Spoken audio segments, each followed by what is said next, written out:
দীপক এটা দেখছি অতটাও বল না না। যাই হোক এতে অন্য স্টাইলে টাকা বাগাতে হবে। ও মা, তোরা আবার ফুসুর ফুসুর করছিস কেন? বলছি ফুলু, তোর এখন কোনো প্রোগ্রাম নেই? না রে, এখন কেউ ডাকছে না। ও এই ব্যাপার।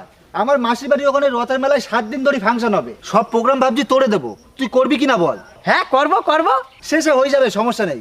কিন্তু একটা কথা ফুলু, কি কথা? তোর মতো নিলাম একটা ভালো শিল্পী যদি বাজার করতে যায়, এ চোখই দেখা যায়।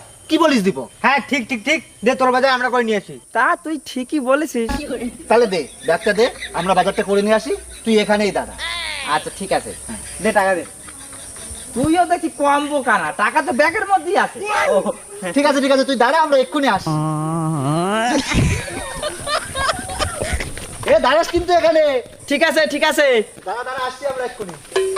আচ্ছা। আমার বাবা আমাকে বোকা বলে, দেখলে তো কেমন বুদ্ধি করে লোকরে দিয়ে বাজারটা করায় নিলাম, আমার আর যেতে হলো না।